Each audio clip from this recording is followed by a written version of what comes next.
स्वागत है दोस्तों। आज के मुख्य समाचार में आज देश और दुनिया से कई अहम और बड़ी खबर आ रही है। बात करेंगे हर खबर पर विस्तार से। टिकैत के निशाने पर बीजेपी बोले भाजपा सत्ता में आए तो 1000 रुपए रोज आएगा बिजली का बिल। एक और बड़ी अपडेट। आरजेडी में खींची तलवार, जगदानंद सिंह ने पूछा कौन है तेज प्रताप, मैं सिर्फ लालू और तेजस्वी को जानता हूँ। इसी के साथ अगली बड़ी खबर में आपको बताएंगे। प्राइवेट ट्रेन चलाने की कोशिशों को बड़ा झटका। रेलवे ने 151 ट्रेनों के लिए मंगाए टेंडर पर लगाई रोक। 30,000 करोड़ रुपए के निवेश की थी उम्मीद। इसी के साथ अगली बड़ी खबर में आपको बताएंगे। दोहरा रवैया। कभी अफगान शांति वार्ता पर गनी की तारीफ करने वाले ट्रंप ने अब उन्हें बताया धोखेबाज। कहा मुझे कभी नहीं रहा उन पर भरोसा। एक और बड़ी अपडेट। भतीजा अखिलेश यादव को बनाएंगे सीएम 2022 में। एसपी से गठबंधन को लेकर शिवपाल ने रखी शर्त। एक और बड़ी अपडेट। अफगानिस्तान में फंसे भारतीयों को जल्द वापसी की आस। काबुल में बिगड़ते हालात के बीच एयरपोर्ट पहुंचे सैकड़ों भारतीय। वहीं अगली बड़ी खबर में आपको बताएंगे। मोदी और शाह के भरोसेमंद भूपेंद्र यादव बनेंगे वसुंधरा का विकल्प। बताएंगे आशीर्वाद यात्रा के मायने। इसी के साथ अगली बड़ी खबर में आपको बताएंगे।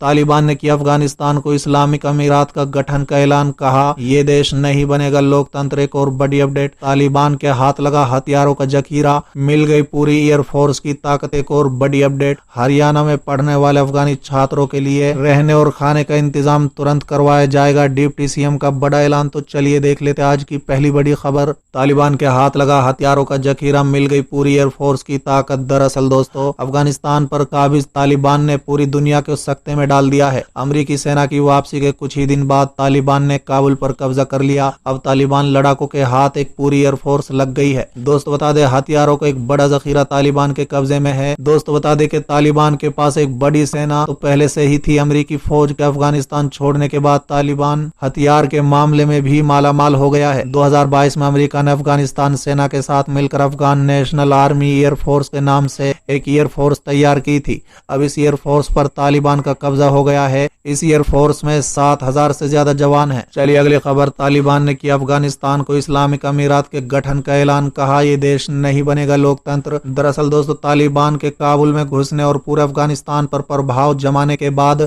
अब संगठन ने देश की नीतियों से जुड़े फैसले लेना भी शुरू कर दिया है। इसी कड़ी में देश की आजादी के 102 साल पूरे होने के मौके पर तालिबान नेतृत्व ने अफगानिस्तान को इस्लामिक अमीरात के गठन का ऐलान किया है। दोस्तों बता दें कि तालिबान के प्रवक्ता जबीउल्लाह मुजाहिद ने कहा है कि इस्लामिक अमीरात सभी देशों से अच्छे राजनीतिक और व्यापारिक रिश्ते चाहता है। हमने अब तक किसी भी देश से व्यापार करने पर चर्चा नहीं की है। चलिए अगली खबर। टिकैत के निशाने पर बीजेपी बोले भाजपा सत्ता में आए तो 1000 रुपए रोज दिया जाएगा बिजली का बिल। दरअसल दोस्तों भाजपा के राष्ट्रीय अध्यक्ष नरेश टिकैत ने कहा है कि 5 सितंबर को मुजफ्फरनगर में ऐतिहासिक महापंचायत होगी।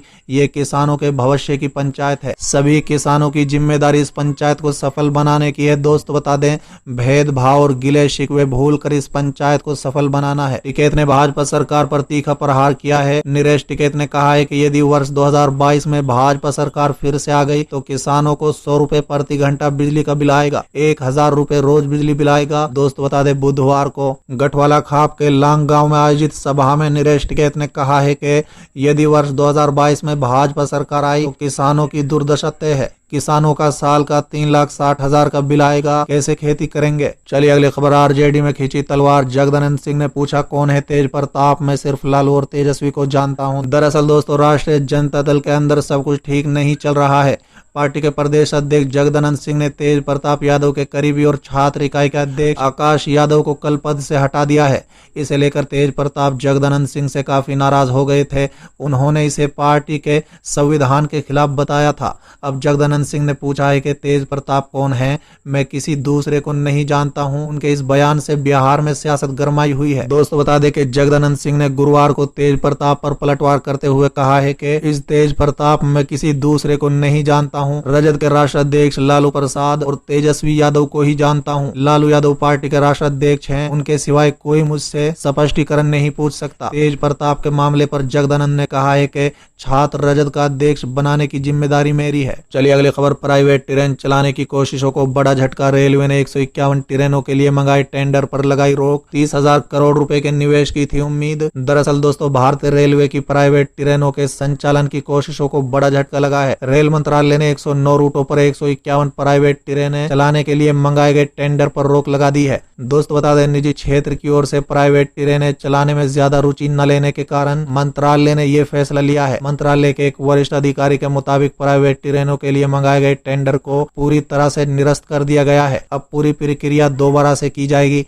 अधिकारी के मुताबिक प्राइवेट कंपनियों की कम भागीदारी के कारण मंत्रालय ने ये फैसला लिया है। चलिए अगली खबर। दोहरा रवैया। कभी अफगान शांति वार्ता पर गनी की तारीफ करने वाले ट्रंप ने अब उन्हें बताया धोखेबाज। कहा, मुझे कभी नहीं रहा उन पर भरोसा। दरअसल दोस्तों, अफगानिस्तान की राजधानी काबुल में तालिबान के घुसने के ठीक बाद राष्ट्रपति अशरफ गनी अपने विमान में सवार होकर शरण के लिए यूएई चले गए हैं। गनी के इस तरह देश छोड़ने के बाद जहां अफगान नागरिकों ने उसे धोखेबाजी करार दिया, वहीं अमेरिकी सरकार ने भी उसे कमजोर नेतृत्व करार दिया। दोस्त बता दें कि अब अमेरिका के पूर्व राष्ट्रपति डोनाल्ड ट्रंप ने अचानक अफगानिस्तान छोड़कर भागने के लिए अशरफ गनी पर हमला बोला है। ट्रंप ने गनी को धोखेबाज बताते हुए कहा है कि उन्हें अफगानिस्तान के इस पूर्व राष्ट्रपति पर कभी भी भरोसा नहीं रहा। दोस्त बता दें कि ट्रंप का ये बयान मंगलवार रात को फॉक्स न्यूज चैनल के दिए इंटरव्यू में आया है। चलिए अगली खबर। भतीजा अखिलेश यादव को बनाएंगे सीएम। 2022 में एसपी से गठबंधन को लेकर शिवपाल ने रखी शर्त। दरअसल दोस्तों, पीलीभीत पहुंचे प्रगतिशील समाज पार्टी के राष्ट्रीय अध्यक्ष शिवपाल सिंह यादव ने जनसभा को संबोधित करते हुए अपनी पार्टी का अधिकृत दावेदारी की घोषणा की। जनसभा को संबोधित के दौरान शिवपाल सिंह यादव ने पीएम और सीएम पर निशाना साधते हुए आगामी विधानसभा चुनाव में समाजवादी पार्टी का समर्थन देने की बात कहते हुए मंच से समाजवादी सरकार बनाने के लिए जनता से अपील की। चलिए अगली खबर। मोदी और शाह के भरोसेमंद भूपेंद्र यादव बनेंगे वसुंधरा का विकल्प। दरअसल दोस्तों, केंद्र पश्चिम और रोजगार मंत्री भूपेंद्र यादव गुरुवार को राजस्थान में जन आशीर्वाद यात्रा निकाल रहे हैं। अलवर के भिवाड़ी से शुरू हुई उनकी यात्रा में जोश और उत्साह नजर आया है। वैसे तो केंद्र सरकार के नए बने 39 मंत्री ये यात्रा निकाल रहे हैं, लेकिन राजस्थान में भूपेंद्र यादव की यात्रा ने बीजेपी के अंदरूनी सियासत को भी गर्मा दिया है। इसकी वजह है कि राजस्थान बीजेपी में अगले विधानसभा चुनाव के लिए चल रही सीएम फेस की जगह सीएम फेस को लेकर आपसी गुटबाजी में फंसे राजस्थान बीजेपी के सभी गुटों की नजर यादव की यात्रा को मिलने वाले समर्थन पर टिकी है। दोस्त बता दें, भूपेंद्र यादव के इस रेस में बड़ा फेस माना जा रहा है। चलिए अगली खबर। हरियाणा में पढ़ने वाले अफगानी छात्रों के लिए रहने और खाने का इंतजाम तुरंत करवाए जाएंगे। डिप्टी सीएम का बड़ा ऐलान। दरअसल दोस्तों, अफगानिस्तान के मौजूदा हालात के बीच हरियाणा में पढ़ने वाले अफगानी छात्रों के परेशानियों को लेकर राज्य के मुख्यमंत्री दुष्यंत चौटाला ने हर संभव मदद का भरोसा दिया है। उन्होंने कहा है कि अफगानी स्टूडेंट्स को परेशानी नहीं आने दी जाएगी। राज्य सरकार द्वारा उनके लिए रहने खाने वगैरह का इंतजाम तुरंत करवा दिया जाएगा। बुधवार को रोहतक में राष्ट्रीय अध्यक्ष प्रदीप देशवाल की अगुवाई में अफगानी छात्रों का एक प्रतिनिधिमंडल डिप्टी सीएम से मिला था। इस दौरान उन्होंने उप मुख्यमंत्री को एक ज्ञापन सौंपते हुए अपनी समस्याओं से आगाह कराया था। उप मुख्यमंत्री ने कहा है कि अफगानिस्तान संकट के चलते यहाँ पढ़ने वाले अफगानी छात्रों को परेशानी नहीं आने दी जाएगी।